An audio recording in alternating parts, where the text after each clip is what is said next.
Bismillahirrahmanirrahim. Assalamualaikum warahmatullahi wabarakatuh.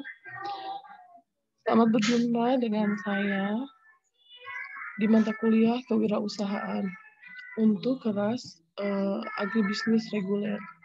Hari ini kita akan membahas tentang motivasi kewirausahaan. Kita lihat dulu tayangannya.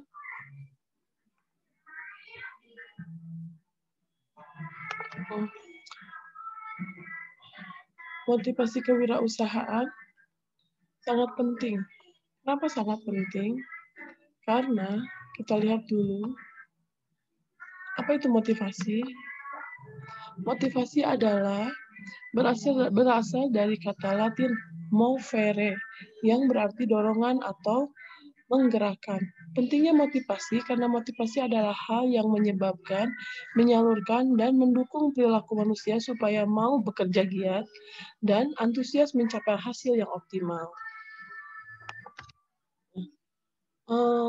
Menurut Hasibuan, dalam Hasibuan 2016 mengemukakan bahwa motivasi adalah keinginan yang terdapat pada diri seseorang individu untuk merangsang untuk melakukan tindakan-tindakan. Ada pendapat lain, menurut Wahyu Sumijo dalam Rusdiana, motivasi merupakan proses psikologi yang mencerminkan interaksi sikap, kebutuhan, persepsi, dan keputusan yang terjadi pada diri seseorang. Proses psikologi timbul akibat faktor dari dalam diri seseorang berupa kepribadian, sikap, pengalaman, pendidikan. Sedangkan dari luar seseorang berbagai faktor lain yang sangat kompleks. Nah, sedangkan motivasi berwirausaha adalah keadaan yang mendorong, menggerakkan, dan mengarahkan keinginan individu untuk melakukan kegiatan wirausaha dengan cara mandiri, percaya pada diri sendiri, berorientasi ke masa depan, mengambil resiko kreatif, dan menilai tinggi hasrat inovasi, serta berorientasi laba dan keuntungan. Jadi hal dorongan besar dalam diri untuk melakukan usaha, yang begitu. Nah, sekarang ada 3 dimensi berwirausaha. Yang pertama adalah ambition for freedom, ambisi kemandirian. Yang kedua self realization, jadi realisasi diri. Yang terakhir adalah facing factor atau faktor pendorong. Saya betulkan dulu. Nah, faktor pendorong. Jadi facing factor itu dia berasal dari luar yang mendorong seseorang untuk melakukan wirausaha. Nah, kita lihat kalau apa yang dimasuk ke dalam ambition for freedom. Ambition for freedom, ambisi kemandirian. Apa sih yang menjadi kelompok ambisi kemandirian? Yang pertama, aktivitas lebih bebas. Yang kedua, memiliki usaha sendiri. Yang ketiga, menjadi lebih dihormati. Keempat, terdepan dalam menerapkan ide baru. Yang kelima, mengembangkan hobi dalam bisnis. Jadi, ide-ide itulah yang muncul di dalam diri sehingga seseorang mau melakukan usaha, mau melakukan atau mau berwirausaha, mau memiliki usaha sendiri. Mungkin ada lagi ambisi lain di dalam diri kalian yang membuat kalian memiliki target untuk memiliki usaha sendiri. Itu masuknya ke ambition for freedom. Jadi ambisi yang ada di diri sendiri. Ya. Misal lah, kesulitan hidup gitu, itu bisa. Hidup susah nih, gitu terus saya harus ngapain ya? Nah, kemudian kamu terpikir untuk membuka usaha, itu ambition for freedom. Yang kedua adalah self realization atau realisasi diri. Itu apa? Jadi kalau itu butuh salah satunya memperoleh posisi yang lebih baik di masyarakat. Jadi butuh pengakuan dari masyarakat nih, gue nih pengusaha gitu kan. Kemudian ingin merasakan tantangan atau memotivasi dan memimpin orang lain. Jadi ada orang yang selera memimpinnya tinggi. Dia ingin kerjaannya pengen mengkoordinir orang gitu untuk melakukan sesuatu. Ada juga yang karena melanjutkan tradisi keluarga. Ini mah sudah warisan, ya udah deh saya terima aja gitu. Atau mengimplementasikan ide atau berinovasi. Jadi idenya sudah ada, atau misalnya sudah dilakukan, kemudian kita melakukan inovasi.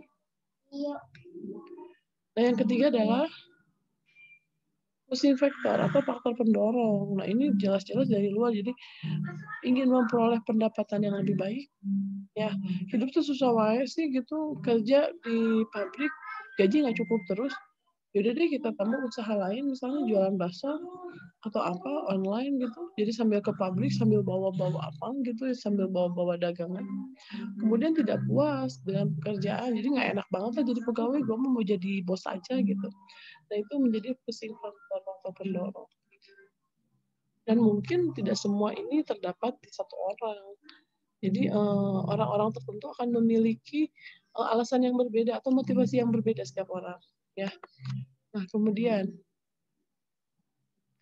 faktor-faktor motivasi berwirausaha itu apa aja? Faktor lingkungan, faktor sosiologis, faktor ketersediaan sumber daya, faktor personal, dan adversity question. Ya, kalau faktor lingkungan apa? Biasanya misalnya kita nih di lingkungan pedagang, di lingkungan pengusaha, itu biasanya otomatis tuh orang tuh jadi pengusaha. Jadi faktor lingkungan sangat kuat mempengaruhi. Kemudian kalau faktor sosiologis, itu hubungannya dengan masyarakat. Ya, kemudian faktor ketersediaan sumber daya. Jadi karena misalnya udah diwarisin nih kolam banyak 100 kolam, atau diwarisin nih kebun gitu 1 hektar, ya udahlah terusin aja. Itu juga bisa jadi motivasi. Itu ketersediaan sumber daya. Atau faktor personal. Memang diri pengen jadi pengusaha, saya nggak suka diatur orang, saya sukanya pokoknya punya usaha sendiri. Ya. Faktor yang terakhir adalah adversity question.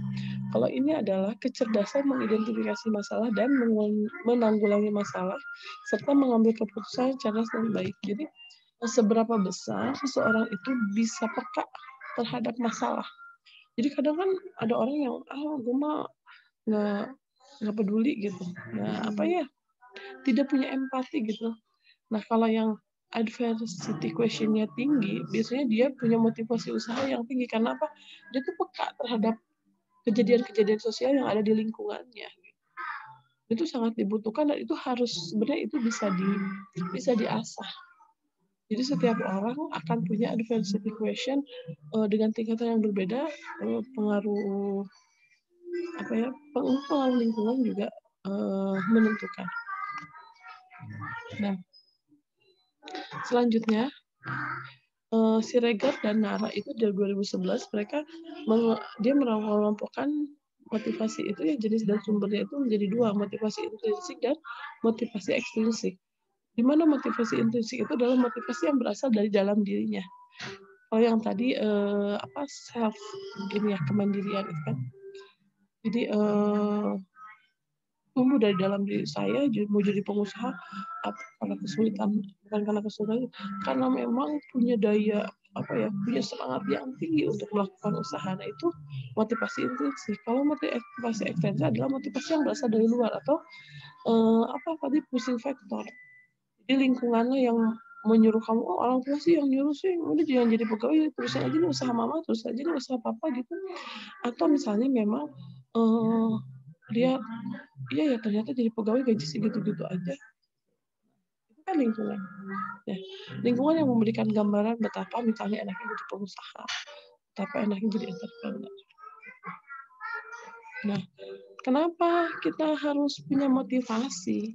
Jadi motivasi itu identik dengan kesuksesan. Saat seseorang memiliki motivasi yang tinggi, biasanya kesuksesannya juga tinggi. Ingat ya, usaha itu tidak akan mengkhianati hasil. Jadi untuk mencapai sesuatu kita harus ikhtiar maksimal. Menurut UNO 2008, faktor pendorong apa aja? Jadi keinginan dan minat memasuki dunia usaha. Yang pertama, yang kedua harapan dan cita-cita menjadi wirausahawan, dan yang ketiga adalah dorongan dari lingkungan. Nah, Mungkin itu saja materi untuk motivasi. Bila ada yang ditanyakan, kita bisa diskusi di kolom forum selanjutnya. Terima kasih. Assalamualaikum warahmatullahi wabarakatuh.